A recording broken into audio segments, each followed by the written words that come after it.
From Square Two, this is What's Wrong with Revenue. I'm Mike Lieberman, CEO at Square Two, and along with my longtime friend and business partner, Eric Kalis, this show answers the question many CEOs, CMOs, CROs, and business owners are asking, what's wrong with revenue? New shows drop every Thursday morning. You can find the video version of the show on YouTube at the Square Two Marketing channel, on our website at the What's Wrong with Revenue page located in the footer, or on our free streaming service Square Two Plus, both located at square2marketing.com. You can subscribe to the show or subscribe to Square Two Plus, and we'll email you new show content as soon as it's published. You can also submit questions to the show on the What's Wrong with Revenue page of our website. Eric and I answer questions every single episode. You can also find the podcast version of the show on all your favorite podcast platforms. Enjoy the show. Hey everybody, I'm Mike Lieberman. Welcome to What's Wrong with Revenue. Today we're going to be season 2, episode 9, and we're going to be talking about why you might need a coach. And since this season really focuses on a revenue generation system and the concept around that, sometimes people need a little extra help, and the idea of a coach might just check the box there. Eric, how you doing? I'm doing well, thank you. I see you got dressed up for the show today. Only the best for our audience. Do you have plans after the show that require you to wear a button-down shirt? No, but I had my pickleball shirt on, and I felt that it was respectful for the recording today. But maybe you had fancy lunch plans at some place that required you to get dressed up. No plans. Just I guess I'll wear the shirt out to dinner tonight too. Cool. Let's get started. So everybody knows the show is available on YouTube at the Square Two Marketing channel. All of the What's Wrong with Revenue episodes are there. You can like it. You can subscribe to it. You can leave us comments. Please do all three. We really appreciate it. You can also check out the show on the What's Wrong with Revenue page on the Square Two website. There's a link at the bottom of our site in the footer. Click on it. You can subscribe to the show.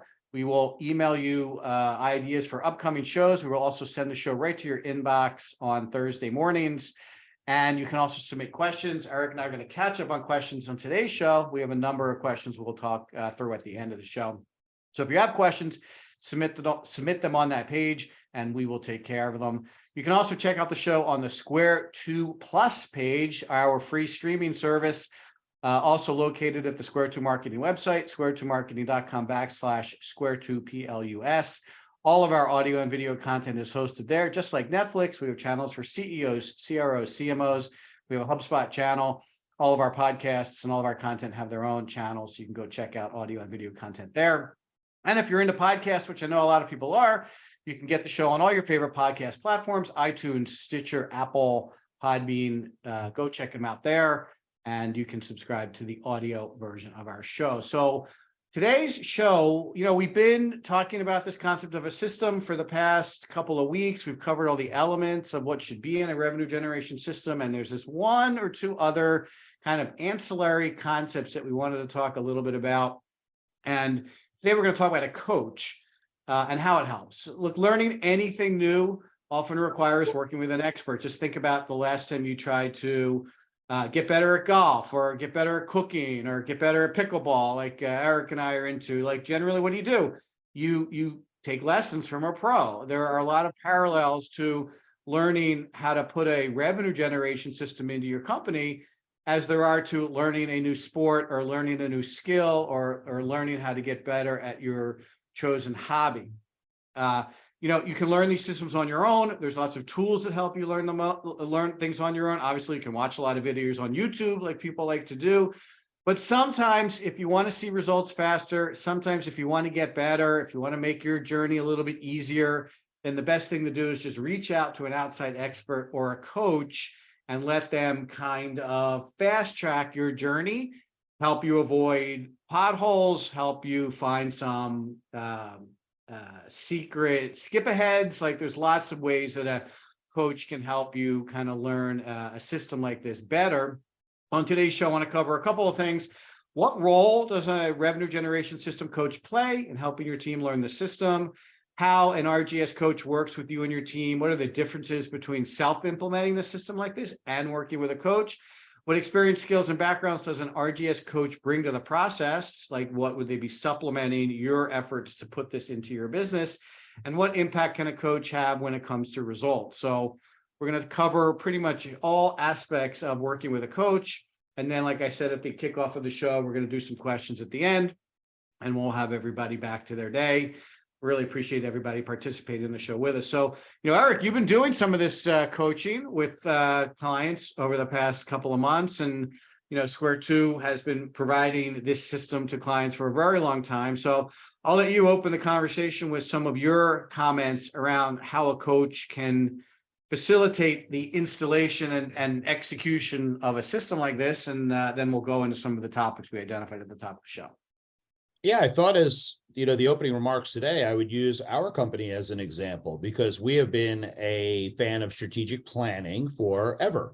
And in the very beginning, we were attracted to the book Mastering the Rockefeller Habits, which was written by Vern Harnish, who was the founder of EO, the Entrepreneurs Organization. And it takes you through like, what's your BHAG, your big, hairy, audacious goal? And what do we need to do 3 years and 1 year in this quarter to get there? And we really enjoyed it. We initially had a coach that set it all up for us. And I think the value of having a coach for the setup is great.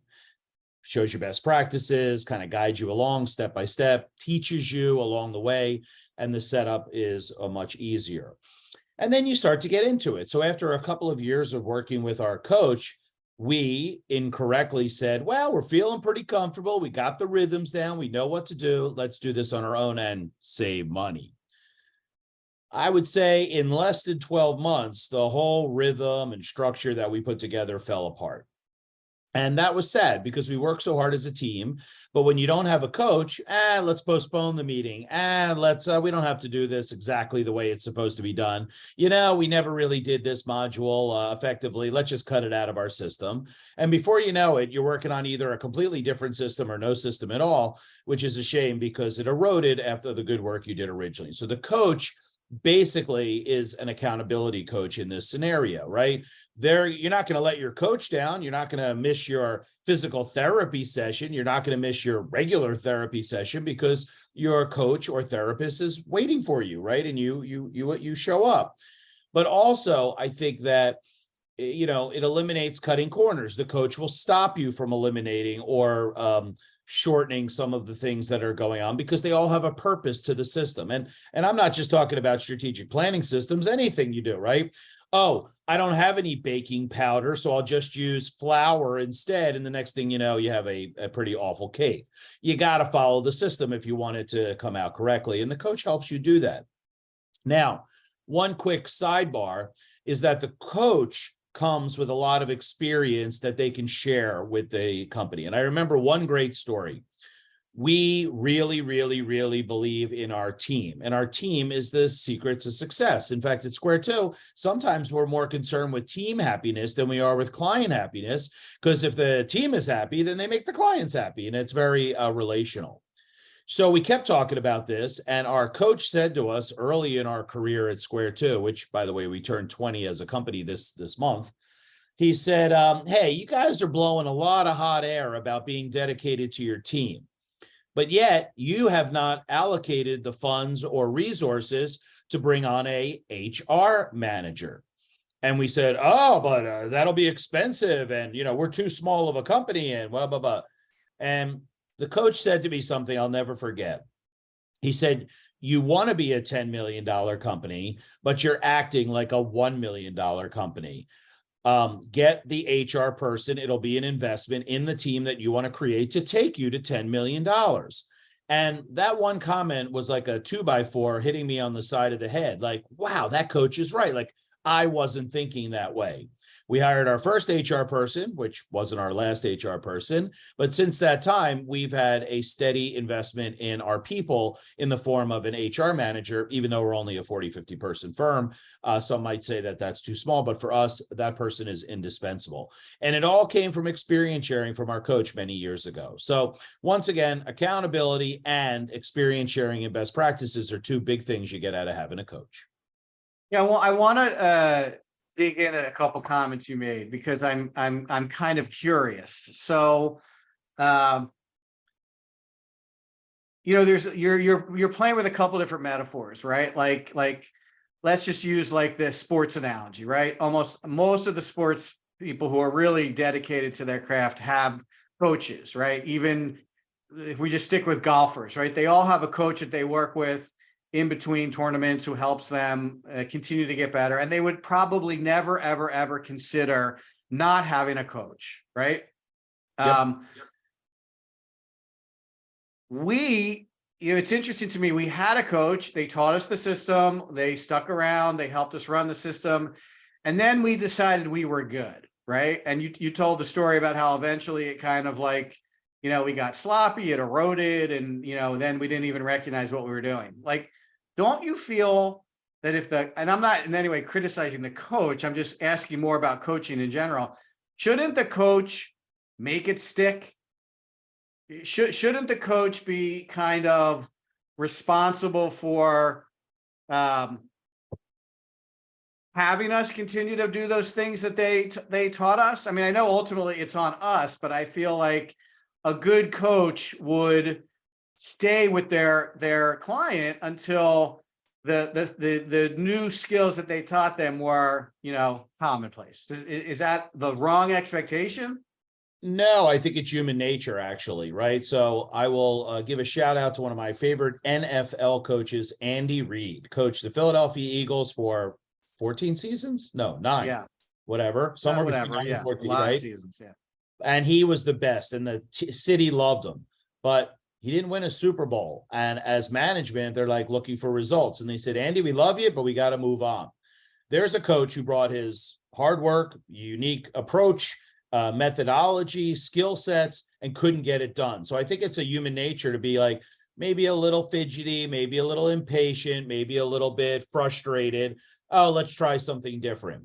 And I remember actually when we separated from our initial strategic coach, we were killing it.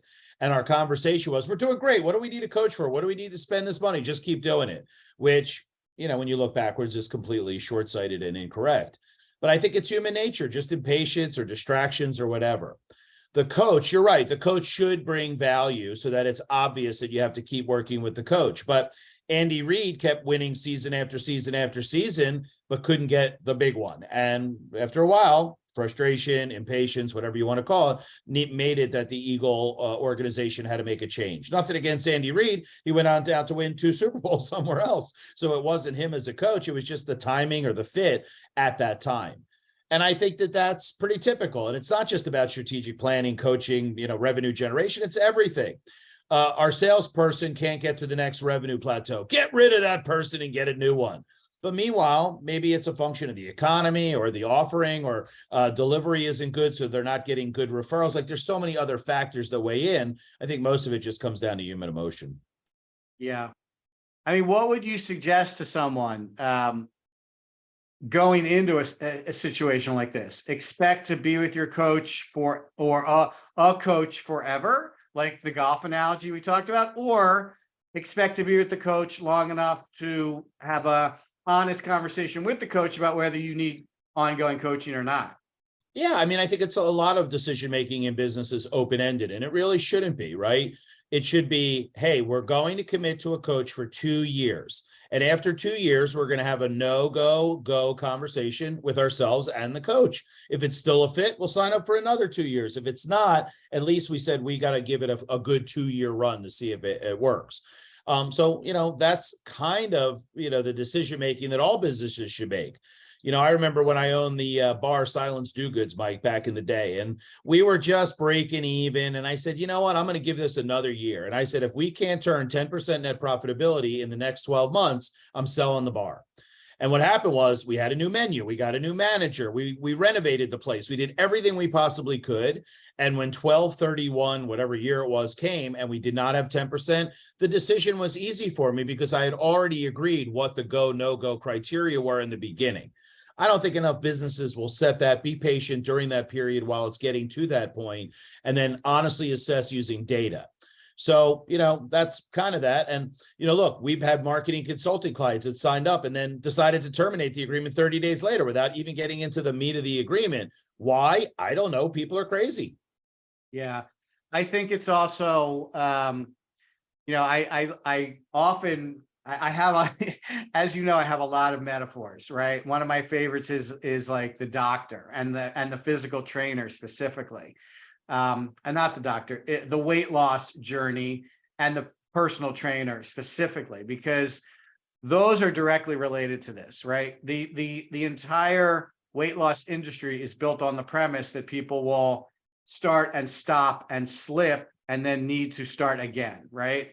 If if the weight loss industry was really good at what it did, you would lose weight and you would never need another weight loss product again, right? But that would be no industry, because once people lost weight, they would need no additional services, no additional products. So they're banking on the fact that you're going to lose weight, you're going to gain it back, and you're going to need to go on another diet, right? So it's similar to that. Like, very few people lose weight and keep it off. That's a fact. And it's the same thing here. You either have to really commit to the process that you're going to learn and never deviate from it, change your business lifestyle. And the coach may be part of that, like it is for the golfers, or the coach may just get you going and then you're committed to doing it forever. As opposed to what we did in your example was, yeah, we learned the system, we started practicing, and then we kind of slipped out of all those good habits and went back to all our bad habits, and kind of had to start again at some point with a new coach and a new system. So, there's a lot of human nature here at play. As business owners and CEOs and leaders, you should consider understanding when you go into it. The coach should be with you forever, or you should be so committed to the system that, to Eric's point, in 2 years, it's ingrained in your business. And you're saying to the coach, like, yes, we are never deviating from the process you taught us. We're good to go. And we'll stay in touch. Maybe you can come back in and, help us with a few things from time to time, but you taught us, we're good to go. It's now part of our business. And we got exactly what we wanted out of it. That seems like the two outcomes that you should be working towards if you're going to consider any kind of system and any kind of coach. That's a good point. I always think about accountants, right? Accountants have this secret weapon, and that's that they have to do your taxes, which nobody knows how to do. But think about it. We're not making profit. We, our line of credit didn't get approved. Like, come on, accountant person. Well, we can't get rid of them because they got to do our taxes every year. Other than that, all other consultants have to understand that human nature, a new client, old client, fired, hired, it's a big mishmash. You're right. Theoretically, the entire world should be thin, and every single business should have a suite of coaches helping them in the right areas forever, but it just doesn't work that way. Right. And that's probably the difference between like the top echelon athlete like Tiger Woods, who would never not have a coach, and the medium echelon player who is good, but not nearly as good as Tiger Woods, right? I'm guessing the cheapest coach. Right. Or maybe they say, like, look, I'm good now. I'm going to play on my own for a couple months, right? And they don't really get the same kind of results that the guys that really invest in their own performance get because of who they're working with. Agreed. Maybe you could talk, look, this is new for a lot of people. Not only is the system new, but the idea of a coach might be new. Maybe you could talk in some degree of detail about the role RGS Coach plays in helping a company learn the system, because that's a specific, deliverable associated with a program like this. Yeah, the RGS Coach is there, and typically it's square two. Once again, this is not a pitch; it's just describing what kind of coaches you should be looking for. When you're looking at the square two RGS coaches, they're helping the clients in two very specific areas. One is strategy, because most companies don't have a killer strategy. And the two is implementing the actual RGS rhythms and meetings and things that go with making progress towards attaining your revenue targets. In the first scenario, the typical RGS coach is going to be a seasoned VP of marketing, CMO, CRO type person who just prefers to work with a variety of clients than work in-house with one. And the beautiful thing there is they're stepping you through all the things you need as a foundation strategically to attract and convert and get revenue out of the right people. They're helping you with who you want to target and what pains and problems they have, and understanding how your company solves those and pushes you to be a bit differentiated in how you solve those problems so that you do stand out from the competition. And all of that summation is, a big story that now you can go to market that'll really beat the pants off the competition. Then that seasoned person has experience with things like foundational things, why your website needs to be enhanced, and why you need other things like content and nurturing and all those things that make for a good, solid tactical program.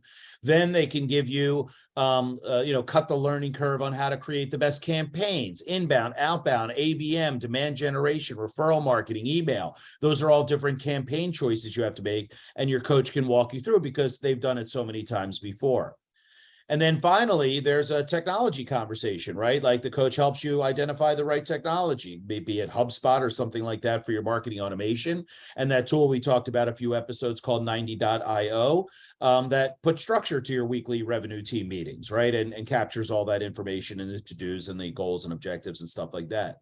So the coach brings with you all of this experience sharing that they could drop on your lap, which as the end result gets you set up and running faster and correctly.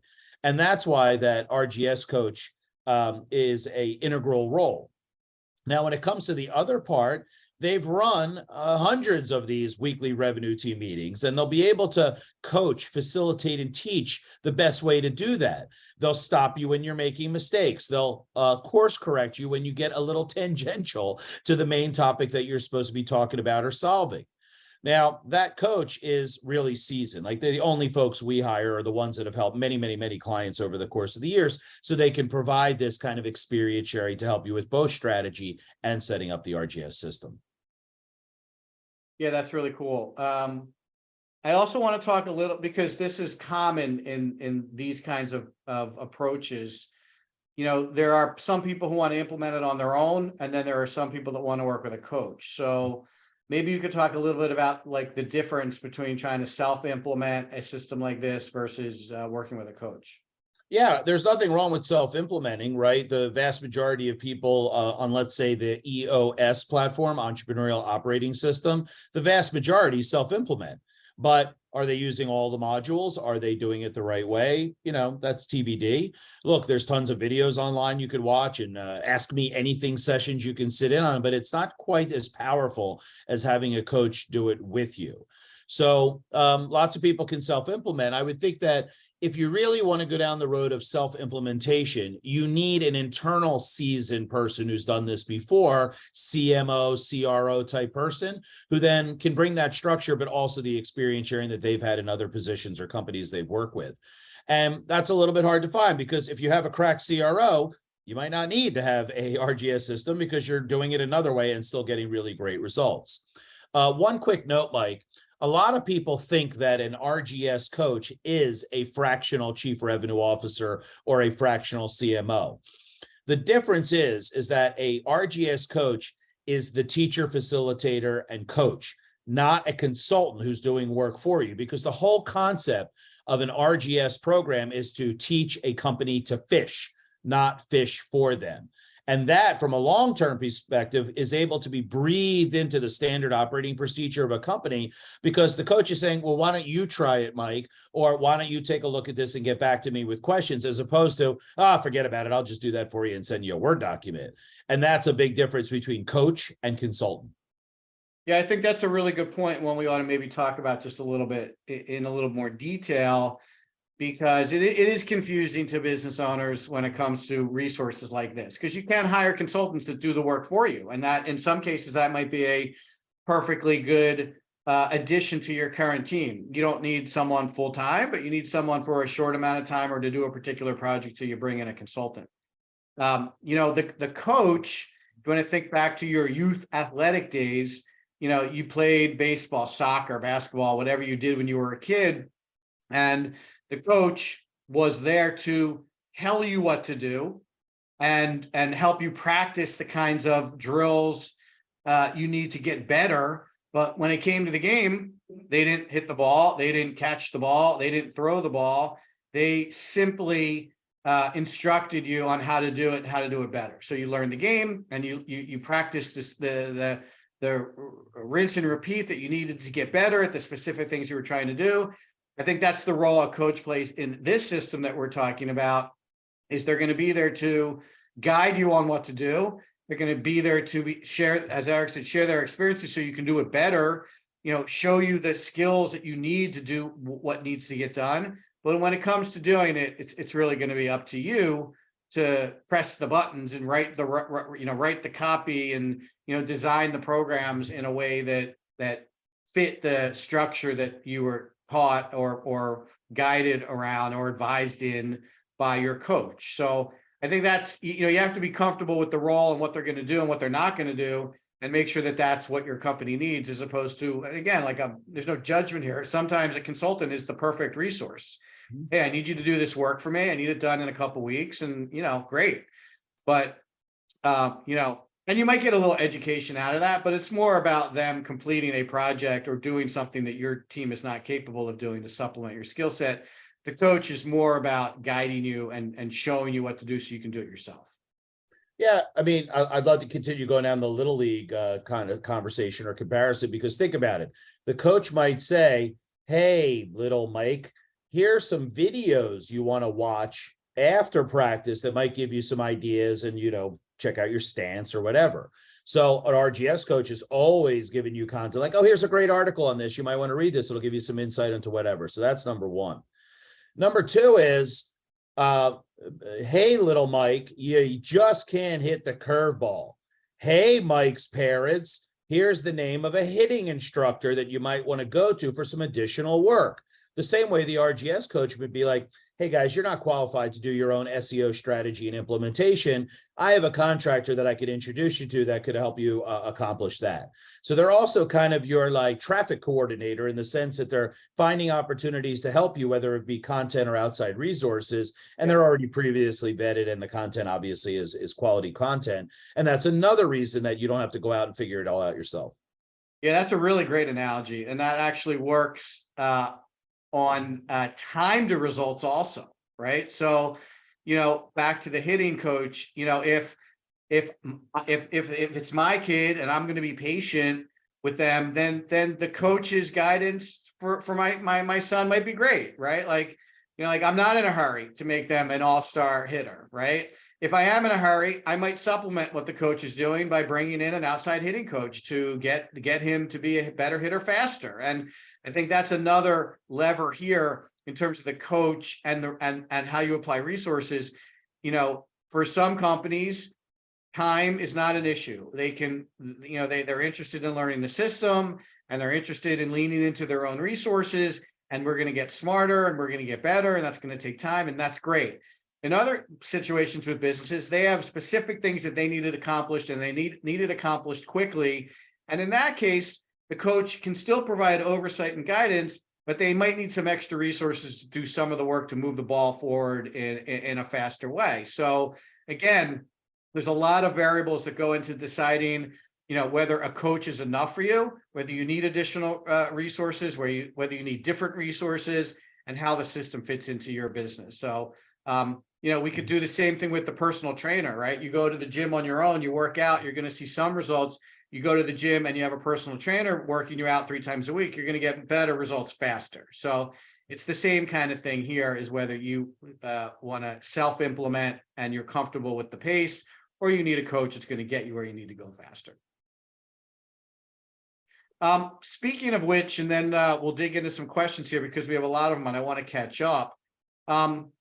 Wondering if you could talk a little bit about, and this is a good segue into what we were just talking about, the results that someone could expect with a coach versus the results that someone might expect without a coach. And, maybe it's kind of like with a system and without a system, with a system and a coach, without a system and a coach. Like maybe you could kind of talk through some, because everyone asks us, right? When am I going to see results? How long is this going to take? Like it's such a front and center question. We might as well just talk about it as it relates to a system and a coach and get that out of the way. Yeah. So when it comes to results, the coach is the perfect example of slow down to go fast. And what I mean by that is that nobody is reaching out to a marketing agency, contractor, or internal or hiring an internal person unless they're not satisfied with the results that they're already getting. So let's talk about it. If you're kicking ass and doubling your business every year, you could turn this broadcast off right now, right? But for those folks that are wondering what's wrong with revenue, the name of our show, there's obviously some challenge there, right? So when it comes to results, the coach gets them to you much quicker. And when I say slow down to go fast, I'll give you an actual example. Have a client and they are absolutely hardworking, but they are just doing a lot of random acts of marketing. Nothing is tied together in a strategy. So the owner of the company sends me an email and says, look, we're really appreciating all the work we're doing on strategy, but I got to close some deals this month. Can you focus on that? So I said, absolutely. But here's the challenge. In order to close deals more effectively and more quickly, you basically need two good things: a wonderful sales experience and a differentiated story that'll make people go, oh, these are the obvious choice of businesses to work with. So I said, while I would love to bear down and do some really quick fixes to your sales effort, if you really want to accelerate sales, be patient until we finish the strategy. And please be patient until we've gone through the sales process so that we can make the enhancements necessary and remarkable. And the response was, thank you, because everybody's rushing to bake the cake, but nobody wants to make the new recipe. And that's a challenge, because if we would have stopped what we were doing and looked at the sales process and said, oh, well, we'll add a video here. Well, what's that video going to say, right? Or if we rushed it and we were like, yeah, we have a new piece of content, but where does it go in the journey? And is this differentiated of what they're hearing from the other folks, right? So by simply working on strategic things first and then breathing them into the system, by definition, the coach will help you get better results. But I think that if you're interviewing a coach, you want a coach that's going to be able to be strong enough to push back when you're desperate or things are urgent and stay the course. Because the revenue generation system is by definition a system that has to be implemented, fine-tuned, and then leaned into. And if you rush it or bypass it. Now, from a self-implementation point of view, you would then automatically be able to jump to some tactical things without working on the strategy, because there's no one there to stop you or at least give you different perspective on why you should think differently about that. So that's where the coach directly impacts results. Yeah, I think there's one additional element to this, which you mentioned earlier in passing. You know, so many companies come to us and it seems like an emergency, right? Yes. Like we had one this week that we actually had to decline because it was not a good fit for us. The website had to be live by April 1st, right? And we were like, look, we're not going to be able to do what you want done in a quality way in this amount of time. Plus, who knows when they would have even like signed to get started. Like, it's just not going to work. But for context to the listeners, Mike, that's 30 days from today's episode. Oh yeah, good point. Right. Good point. Right. And it was interesting because in conversation, like he knew months ago he needed a new website. And that's what happens lots of times is wait. Now we need to go fast. And the reason I'm bringing this up is because I'm encouraging people who are watching or listening to this show that you got to start something. This is a great program, but you have to start it before you need it. Eric even said a second ago, like if you're closing deals left and right, like you don't need this. Well, maybe that's true, but if you have any inclination that pace might slow down or something might change in your industry, or the competitors are doing something different, don't wait until you need a system like this. Don't wait until you need a coach. Start working with someone before it's an emergency. You're going to make a lot of bad decisions if you're making them based on things that are happening today. A lot about business is getting out ahead of what's going to happen. And this is something that can really set you up for success in the future. And then to Eric's point, you can go slow and you can take a methodical, thoughtful approach to what you're trying to do here. Put all the pieces in place before it's desperation mode. and prevent you from even being in that situation. So, I think lots of times business owners are more reactive and than proactive. And I think this is an opportunity for a lot of companies to start thinking about getting ahead of it. And we talk about this related to RGS all the time. You have so many systems in your business for so many things, but revenue is not one of them. If you have a system for hiring, you have a system for bringing new people on board, you have a system for getting paid, you have a system for managing finance, you have a system for purchasing things. You really need a system for generating revenue also. Who would look at themselves in the mirror and say no, we don't need a system for that. It's silly. Even when you think about it. So, I'm going to encourage everybody now to at least think long and hard about whether this is how could this not help you in one way or another? And don't wait for it to be last minute. You're not going to get good advice. You're not going to get a good partner. You're not going to get good results from anything that you're rushing to get done in a short amount of time. When we rush, we make mistakes because we're rushing and we're not getting to put the kind of time into it that we need to put into to do good work. Everything really falls apart when you're in a big hurry at the last minute to fix something. So I'm encouraging everybody to try to get ahead of that. Agreed. All right, let's answer some questions. We've had a lot of questions. We haven't been able to get to questions over the past couple of shows. So we have some good ones here. So Eric, this is from Patrick in Dallas. My business is unique. You never heard that before, right? Nope. How is a generic system like this going to help us with our specific challenges and issues? So how would you answer Patrick's question? Yeah, I mean, look at an accounting system, right? Every business is different, but accounting is kind of the same, right? We got money coming in, we got money coming out, we got to keep track of the inventory, got to keep the cash, got to, banking relations. It's all pretty much the same. The money that's running through the accounting system comes from a variety of revenue activities, right? What are you selling? B2C, B2B, who cares, right? You have an accounting system. It's the same thing with the revenue generation system. Doesn't matter what kind of business you have to get a structure to how you're going to attack the issues necessary in order to drive revenue.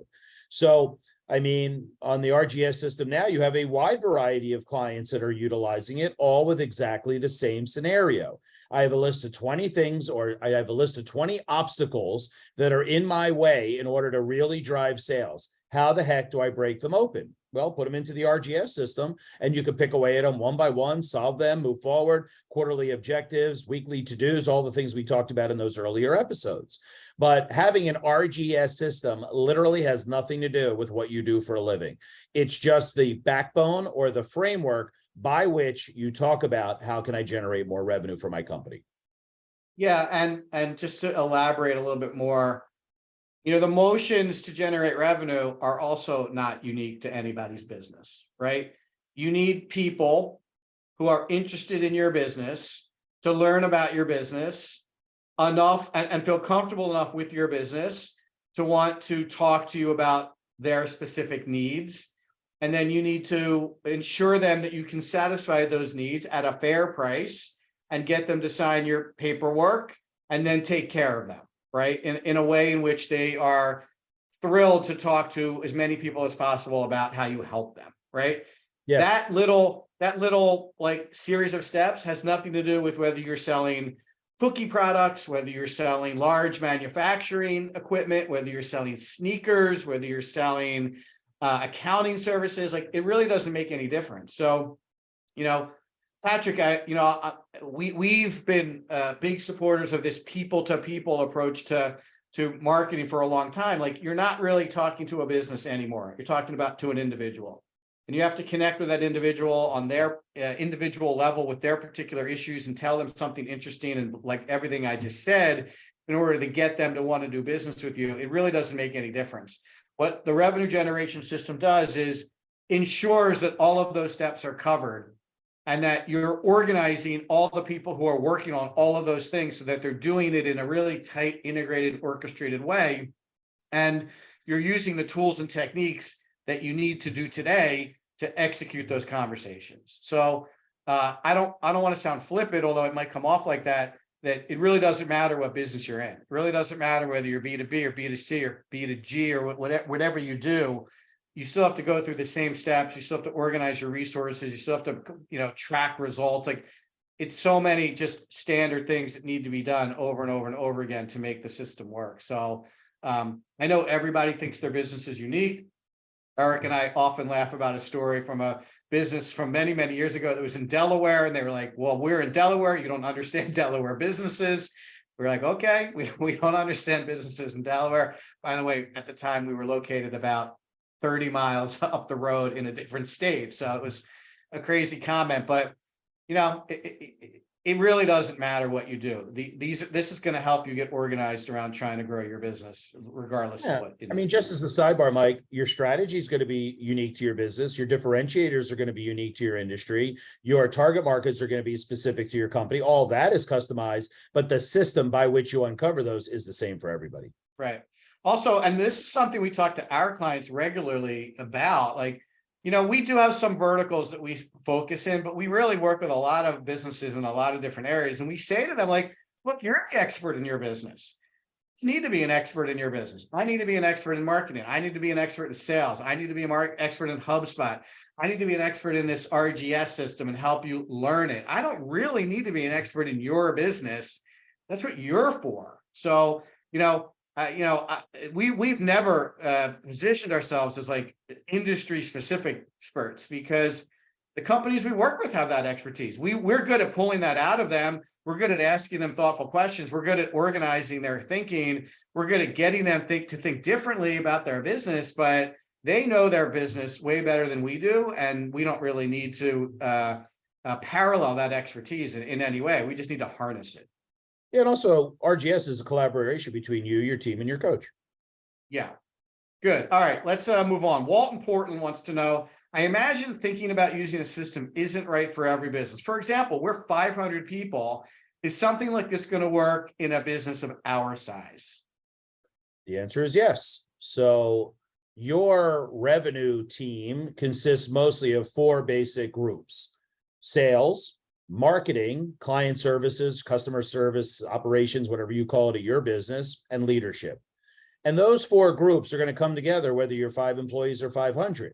Now, I did have a question for a new client who has a kickoff meeting, like, well, should all of our 23 salespeople come to the meeting? We're like, no, you need the voice of the customer. That's what sales brings, right? Or the voice of the prospect, I should say.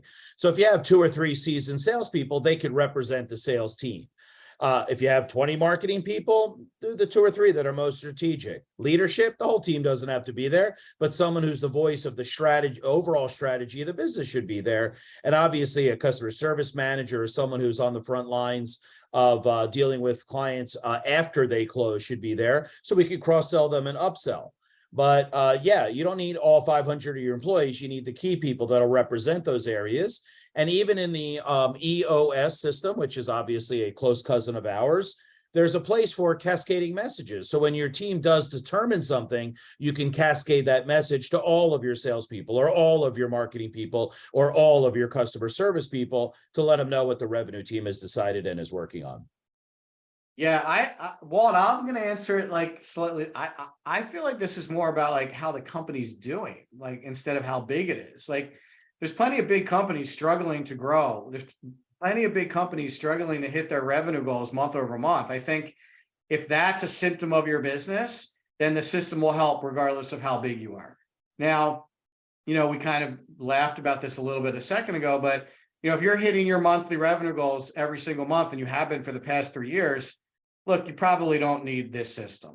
Whatever you're doing is working pretty well, and I would continue to do it. But like I just said a few minutes ago, like I would keep my eye on the horizon to see if that's really going to continue and not wait for it to be an emergency. But I think this question is more about psychographics than it is like demographics and size of your business. So yeah, it'll work with any size business. And if you're struggling, this is definitely going to help you organize around what you're trying to accomplish and get it done much more effectively.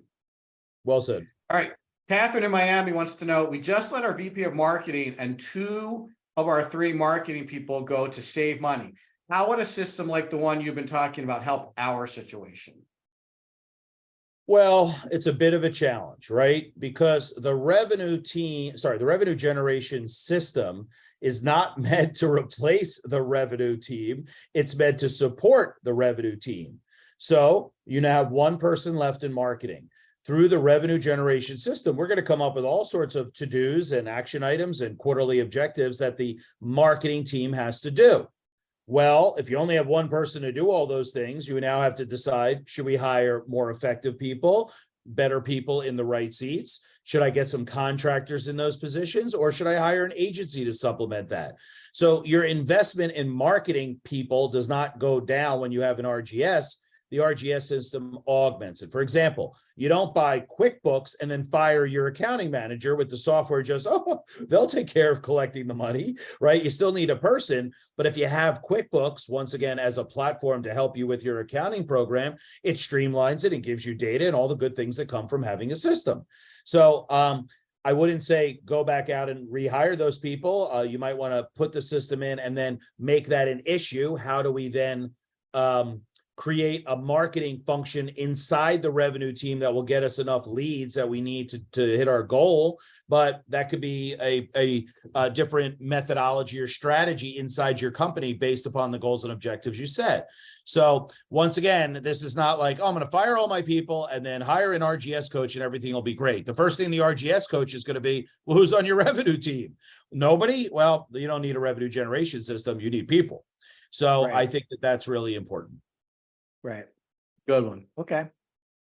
We just talked about this a second ago, so let's do this one. Donna in Vermont wants to know your system and even some of the vocabulary you use to describe it sounds a lot like EOS.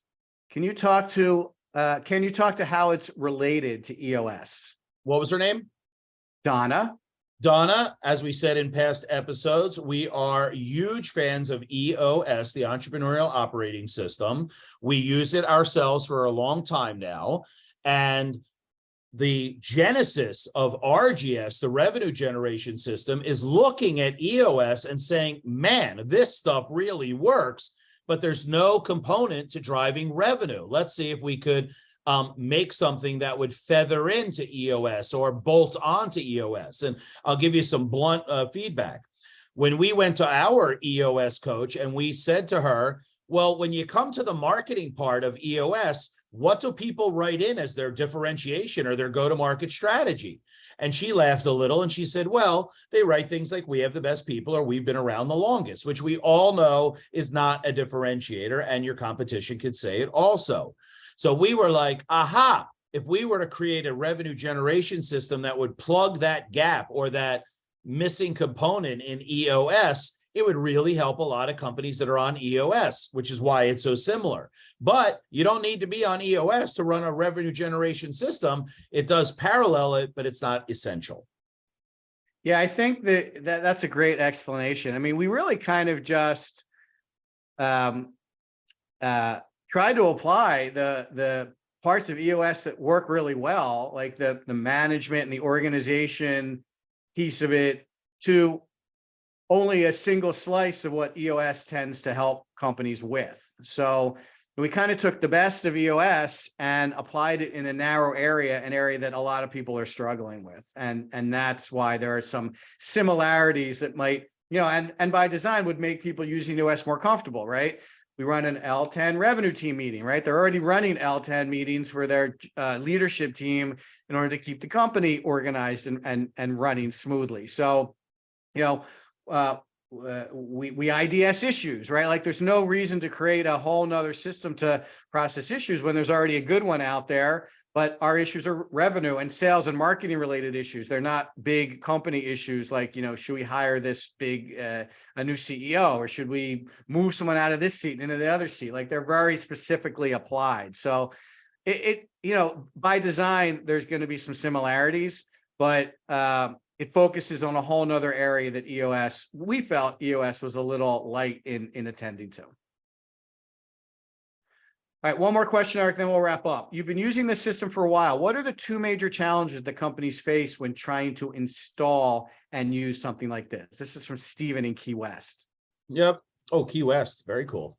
One, right off the bat, is patience. It's going to take about 90 days to get the system set up, running, and have your team start to feel the rhythms of a revenue generation system. I can't tell you how many times people are like, let's move faster, and trying to skip steps or not build a strong foundation to RGS. That's absolutely important. And like Mike said, you shouldn't have a sense of urgency when you go into RGS. You should be like, all right, I'm doing well. How do I do better? How do I really grow my company 20%, not 5% a year, right? So that's number one, is patience. And I would think the other obstacle is legacy thinking and behavior. And what I mean by that is you have 6 salespeople, they've been with you for 10 years, they're doing it their way. Now, all of a sudden, somebody introduces a slightly different way to attack revenue. There's some reticence, maybe a little lack of buy-in. A good example would be one of the clients that I'm working with said, oh, well, we do a weekly email newsletter to everybody in our company. We've been doing it for years. So we're like, well, let's see some data on it. Nobody's opening it. Nobody's clicking through. Nobody's sharing it. I said, well, why do you have to keep doing this if the performance data is poor? And they said, well, we feel comfortable. We send out an email every week. It's like they're checking it off their to-do list. It feels good, right? So that legacy behavior and changing the way you do it would probably be the second biggest obstacle I would have. I see in these kinds of companies. Awesome. Thanks a lot. All right, let's wrap up for the day. A really good session. I'm glad we got to some questions because we had a couple of these piling up. Thanks, Eric. Thanks a lot. Great session. Everybody, thanks for watching. And remember, you can check out the show on YouTube.